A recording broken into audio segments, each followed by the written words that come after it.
Hello, Scoliosis Dialogues listeners. This is Cynthia Nguyen from Shriners Medical Center in Pasadena, California. During this episode, we get to discuss the upcoming IMAST 2024 meeting that will take place April 10th to 13th in beautiful and sunny San Diego, California. In case you missed it, in the episode from December 13th, I got to talk with Dr. Eric Kleinberg, one of this year's IMAST co-chairs. Today, we get to talk to Dr. Per Trobisch, who is Chief of Spine Surgery at Eifel Klinik St. Brigida in Zimmereth, Germany, and also the other IMAST co-chair for this year. Dr. Trobisch, Dr. Schweden, for joining us today. Thank you for having me. It's a pleasure. Before we start talking specifically about this year's IMAST meeting, I'd like our listeners to get to know you a little bit. We like to ask this question of a lot of the folks that we meet on this podcast. How did you get interested in spine surgery? So, as with many things, it's probably related to persons. So in my residency, I had this spine surgeon, attending surgeon, Tom Niemeyer, who's a scoliosis surgeon. I was always impressed by his work. And this is when I decided to kind of go into that area and of spine surgery. And then, but I also wanted some different training. So I applied for a fellowship, and I did a fellowship actually first at NYU. Tom Errico got me into NYU fellowship, which is where I really trained in deformity. So these guys, that was a few years ago when Frank Schwaber and all these deformity guys were there. And that was fun. It was a lot of work because big cases, but a lot of work. And but it was still fun. I just had the feeling that something is missing. So after that one, I joined Randy Betts and the other guys at Shriners Philadelphia, where I really would say trained a different kind of deformity, all these young kids. And somehow I stuck there, and I'm still a friend of most of my mentors and have contact very regularly with them. And this is what I still like. Yeah. That's great. So your practice is pediatric and adult deformity to this day? It's mainly deformity, probably 80%, but I still do some degenerative work. But deformity is most of my day, and most of it is actually pediatric. Oh, awesome. And in addition to being a busy spine surgeon, you're also co-chair for this year's IMAST meeting. Tell us what your responsibilities are as co-chair.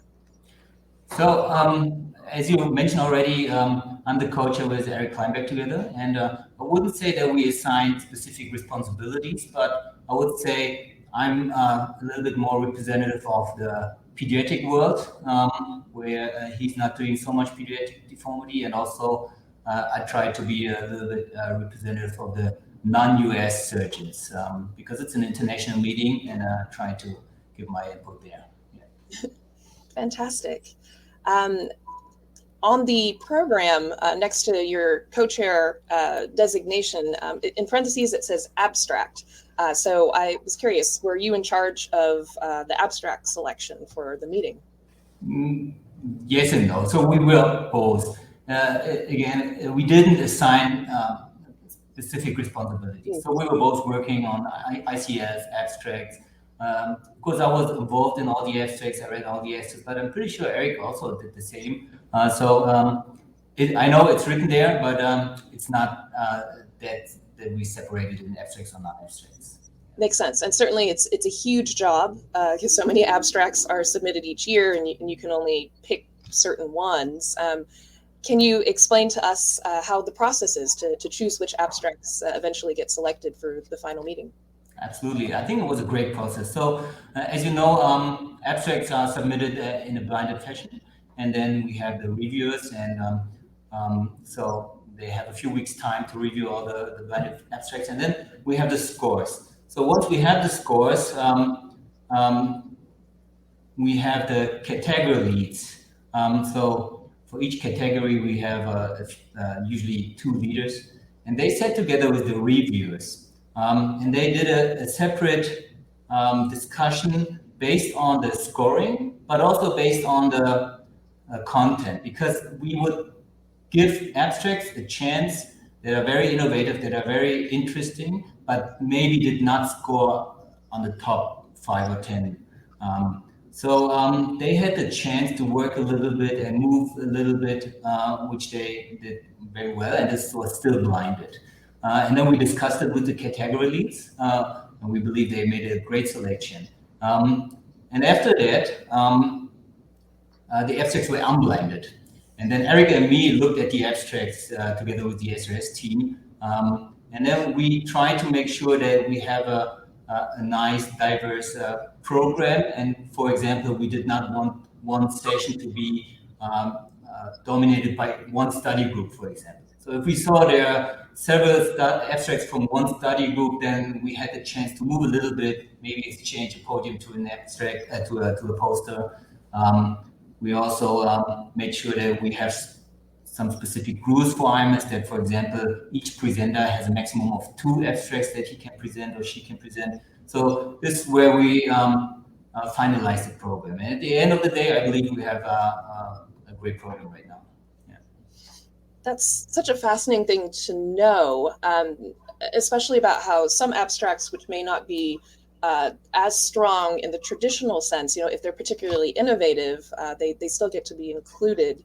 I've been attending abstract throughout my entire time practicing, and I never realized that. But that makes so much sense for a meeting that's really focused on cutting edge technology, because sometimes when you're at the cutting edge, you don't maybe have as much of the other standard criteria met. So that's really cool.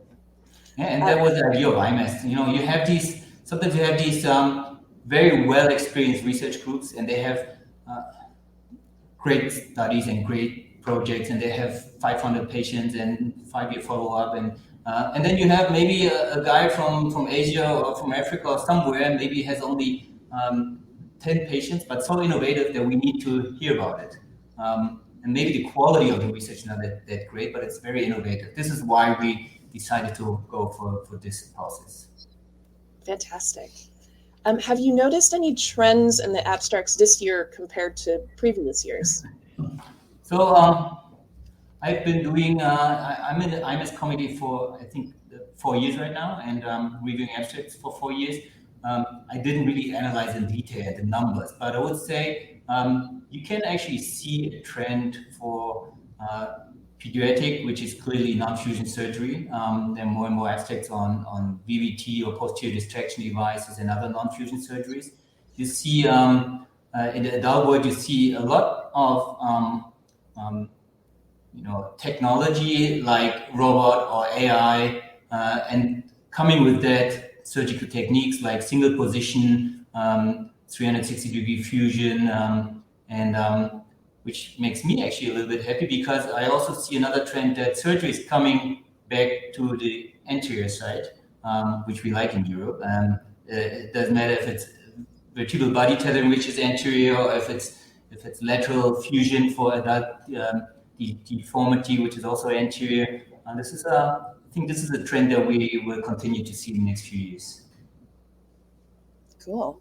And something I saw that was different about this year's meeting, as far as the research curriculum, there's a new innovation award for the most innovative abstract. Can you tell us a little bit more about this award, since it's brand new? Yeah, so this is also an idea that came up, what IMAST really is. And IMAST is not the small brother of SRS meeting, annual meeting or so. It's really on innovation. And Munish Gupta came up with this idea. We really want to focus on innovation at this meeting. And we will have great studies, great quality of research, but it's a little bit similar to the abstract selection process. There may be one study or a few studies where everyone says, wow, that's so innovative. And then the membership and the members of the SRS have the chance to vote for it. And every podium abstract, every podium presentation can qualify for it. And if we have an abstract, for example, that did not score on the top 5, or is not from the best quality in terms of methodology, but it's so innovative, it still has a chance to win that abstract and to win that award. And this is what we want to see. We want to have surgeons submitting their innovative work, and the best one gets awarded. Yeah. And just to confirm, that abstract or that podium presentation can come from any of the sessions, not already Correct. just the White Cloud Awards or anything but any session. Correct. The best paper will be qualified for the White Cloud Award, but the most innovative will have a different award. Fantastic. Cool. Are there any other aspects of this year's meeting that you're particularly excited about? So besides the abstracts, I think the ICLs are really great. As I mentioned before, I share a little bit of the international non-US views. So I'm very happy that we have many, let's say, international ICLs. We have a great one that is on osteoporotic fractures and fracture deformity, where we discuss different international views. So I had a chance to speak a little bit about the German or European view, and then we had the Asian Chinese view, and we have the US view. So I think this is very interesting. And at the same time, unfortunately, probably I'm going to miss it because it's concurring. We have the anterior scoliosis session, which is also one of my favorites because I strongly believe that anterior surgery is coming back. And we will have many international faculty there because, just for example, there are a few speakers from the UK, and UK never stopped doing anterior work throughout the year. So they gained so much experience with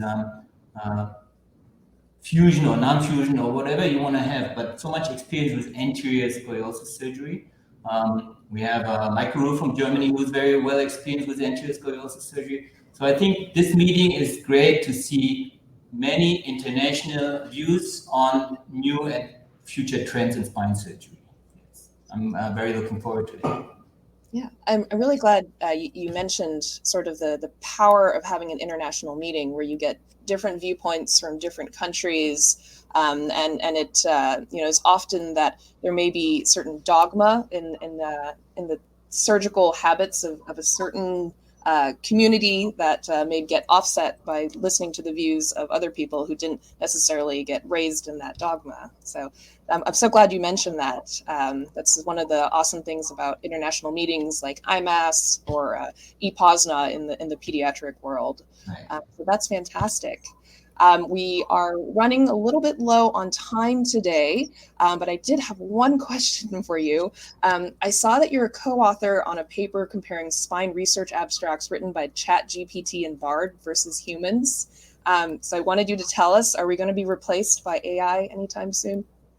At least we have to worry about it because when you read these AI abstracts and AI research, you can't really tell, and sometimes they're much better than human-written abstracts. So I think IMAST is also the good place to discuss this. How are we going to deal with this as society? How will we allow it, or will we just not allow it? I think we should get used to AI. This is probably part of the future, but it's a great way to discuss on the next meeting. Certainly, it's a hot topic, and I'm glad we're able to discuss it in the spine surgery context at this meeting. So great. Well, Dr. Trobisch, thank you so much for chatting with us today. For everyone listening, you've heard a lot of great reasons for attending this year's meeting. As a reminder, early registration closes in less than a month on March 11th. So if you want to save a couple $100 on your registration, make sure to register by March 11th. We hope to see everyone who's listening at the meeting this year. Thank you so much. Thank you.